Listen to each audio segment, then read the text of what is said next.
Palaputin lang natin. Hayaan natin na ganyan hanggang sa lumapot. Lali, ang video or ang lulutuin natin today is ginataang munggo na mayroong kalabasa, talong, and sitaw. Pero dahil wala tayong pipitasing sitaw, wala tayong pipitasing kalabasa or even munggo, kaya bibili tayo sa palengke.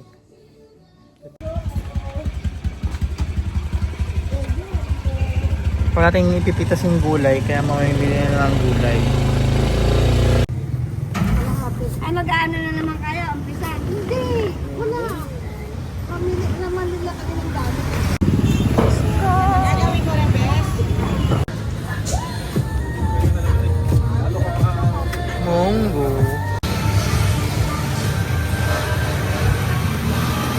Ano pa isawag na baboy sa...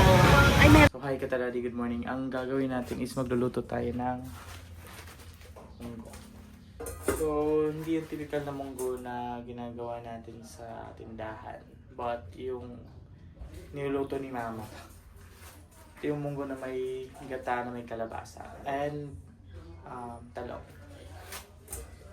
Talagyan siya dito. Gagawin natin is lalamasin natin to sa asin. Yung pakahugasan.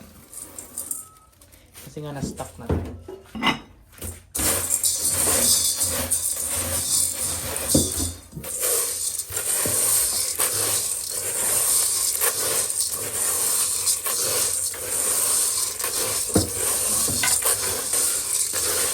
Nalamas natin siya para natanggalin mga dumi-dumi and yung mga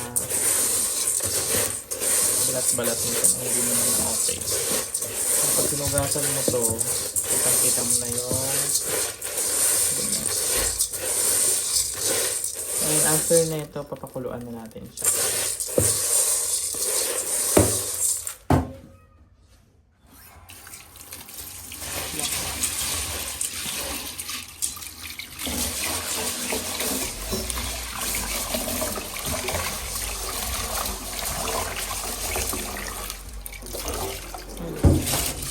Hugasan natin to until mawala yung gano'n, yung mga lumulutang-lutang na yan.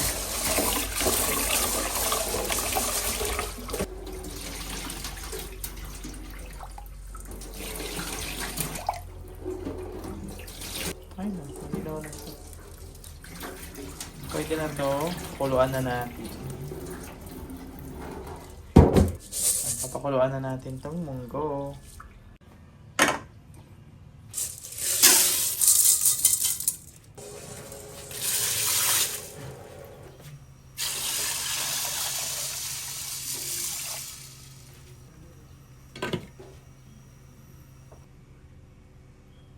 Kumukulo na yung munggo natin.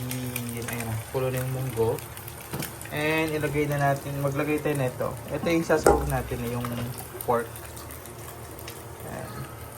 Mas masarap daw, sabi ng tita, pag merong nakahalong pork sa pinakulong munggo. Ayan, so ihalo na natin itong pork dito para mas lumasa sa munggo. And later magagamit naman tayo ng cubes. So, pwede na yan. Ayan na. So, tagal pa yan, kulang pa yung pagkakulo na yan. Ito yung partner natin sa munggo. Gigi na maliliit. Hugasan natin tapos ibabad. Later na yung prito na ito.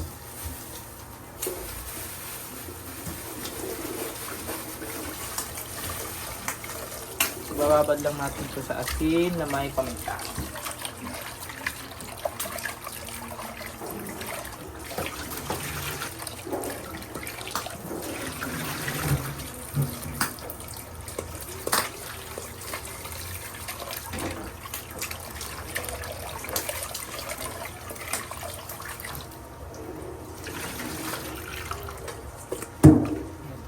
Lagyan natin ng asin and pepper.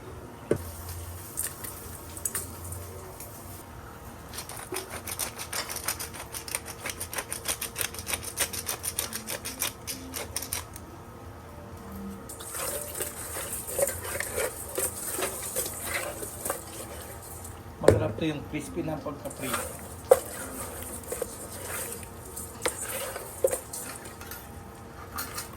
So wala na siyang yung laman loob.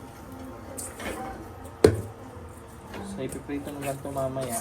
Kasi nga, may timpla na siya.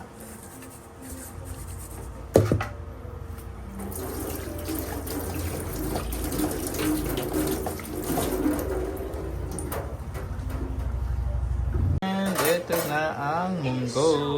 Kumukulo na siya. Gawin natin. Ayan, pwede na. Pwede na to. So, set aside lang natin to and later, iaano natin to. Ilalagay natin dun sa lalagyan natin dun ng kalabasa, sitaw, and talong. Ito na yung munggo na pinakuluan na may kasamang karne ng baboy. And ito yung panghalo nating gulay, kalabasa, malunggay, talong, and sitaw. And then ito yung sibuyas, bawang, and kamatis. And ito yung partner. Nung bago ako, nagtaka ako sa munggo nila. Walang gulay. Kasi yung munggo namin, ang daming gulay. And dito, nung nandito na nagtindahan kami, nagkarinderya, walang gulay yung kanilang mga munggo. Munggo as is lang, tapos merong ampalaya na dahon or malunggay. And sa amin, yung munggo, minsan pa nga may langkang nilalagay dyan eh. Pero ito gagawin natin is kalabasa, sitaw, and yung masarap din ito pag may ampalaya, pero baka hindi nila mabetan yung ampalaya. So, dito tayo. Ito yung mga gagamitin natin. Magamitin ng, kasi wala tayong fresh kita. So, ito na yung gagamitin natin. Coco Mama.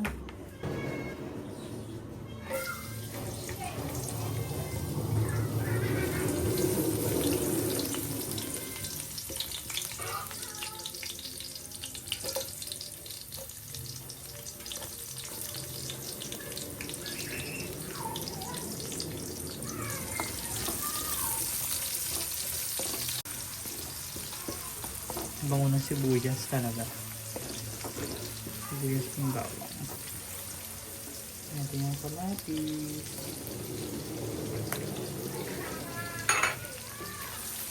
So kung ayaw mo naman ilagay yung karne or kung ayaw mo lagyan ng meat, pwede naman yun. Ito lang gulay lang.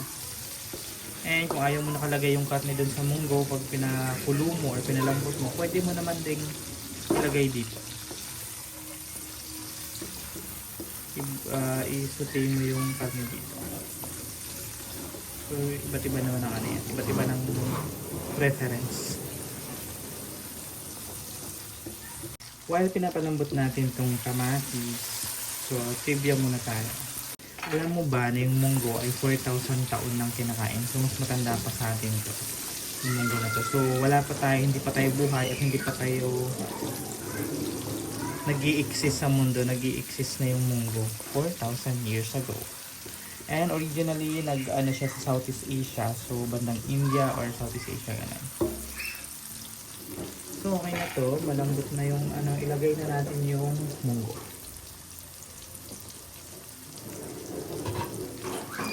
Ito yung pinakuluan natin.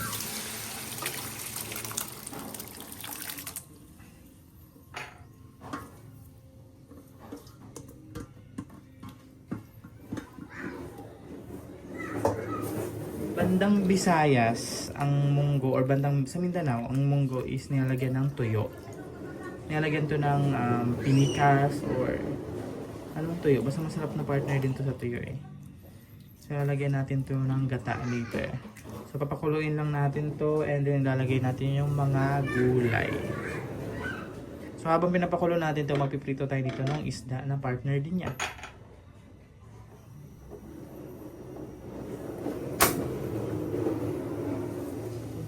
Tatakman natin to kasi papakuloy natin. Dito naman tayo prito tayo ng isda.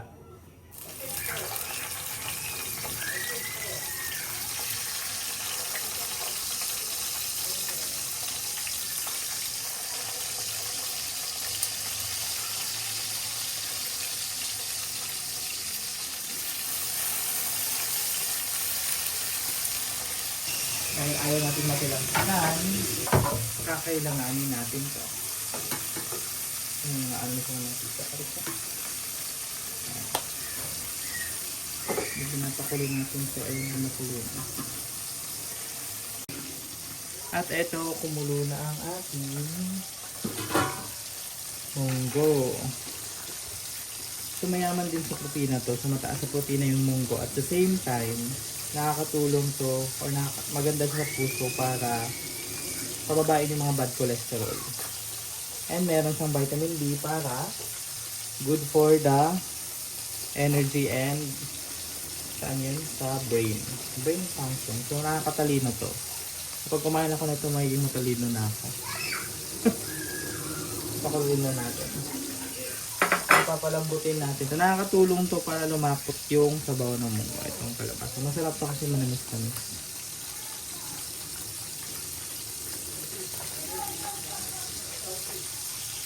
Pakuloyin natin. Pakman ulit. Kumukulo na pero mamaya natin ilalagay yung talong and yung sitaw kasi nga mabilis lang naman palambutin yun. Yung kalabasa yung medyo matigas. Gagawin lang natin, halu-haluin lang natin para hindi manikit. So lalagyan din natin ng malunggay, maganda din yung malunggay. Healthy yun, lalo na sa mga nagpapa breastfeed, magalaking tulong din yung malunggay yan. So yan, matigas pa yung ating kalabasa. Eto na, tayo rin. Pwede na ito medyo malambot na yung kalabasa niya. So, ilalagay na natin itong ibang gulay. Lagay natin yung talong. Eh, naglagay na ako ng sili. So, hindi ko na kinat para hindi ganun kaanghang or hindi maanghang.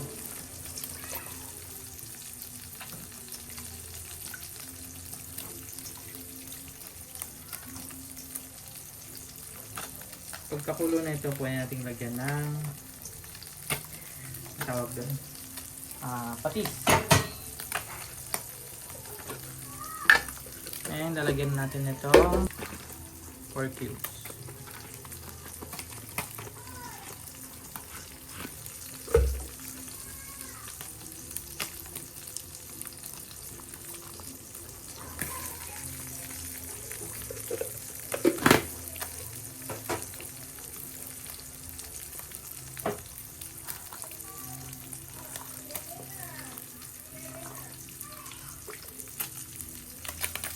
Lambot na lang.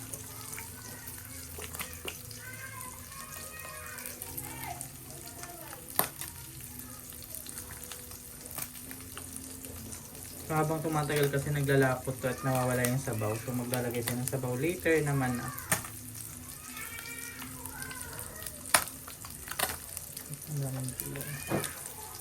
Masarap din to, may ampalaya. Papakuloyin natin and saka natin lagyan ng sabaw. Dito muna tayo sa tinitilamsik. Tinitilamsik na isda.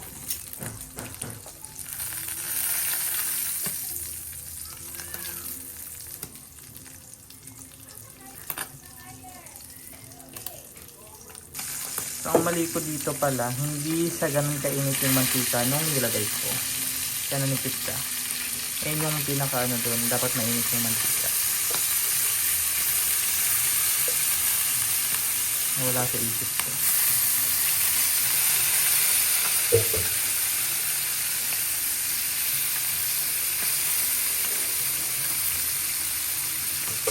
So, takpan ulit natin pa kasi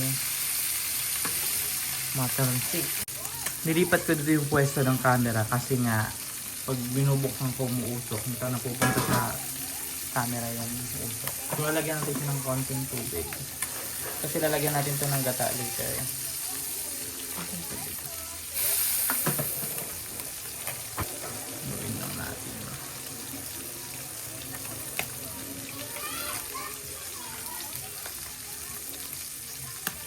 Palaputin natin ito.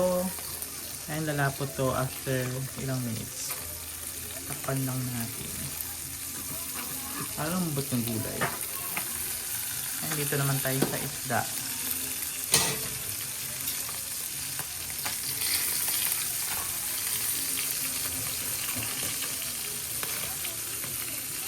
Matigas ka siya, ibigay sa later.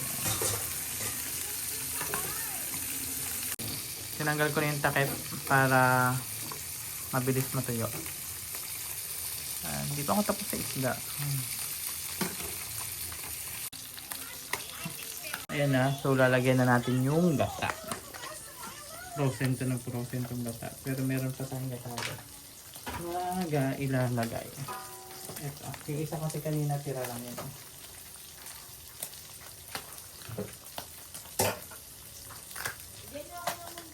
Yes! Yan. Sarap to may gata. Okay, konting tubig.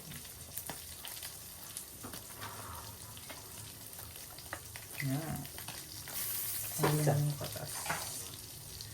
Yan.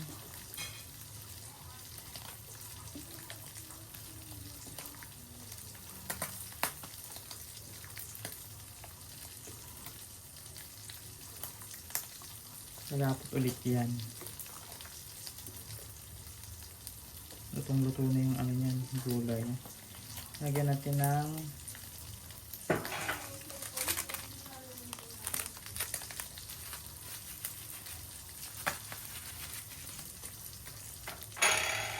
ayan yung malunggay pang huli na yun kasi dahon lang yun eh.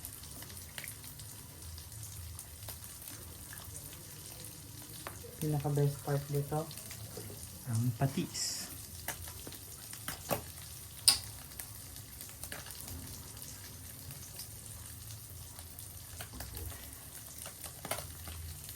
Hindi naman ako naglagay ng asin dito, wala akong nilagay na pampaalat, yun lang, patis lang. And atin na siyang papatuyuin or papalaputin. And tikman natin later. Tikman natin kung okay na yung alat niya. Pag hindi pa, lagyan natin ulit ng patis.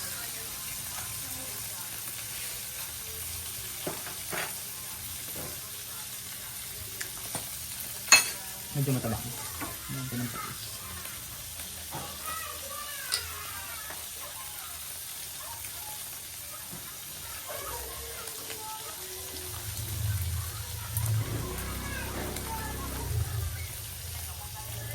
Hindi naman ako nalagay ng asin dito.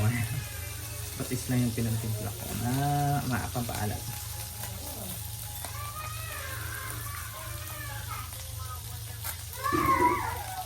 Okay yan, papalaputin na lang natin. Yan, so luto na yan. Okay na yan, pero gusto nila yung malapot. So wala gaanong sabaw. So palaputin lang natin. Hayaan natin ganyan hanggang sa lumapot.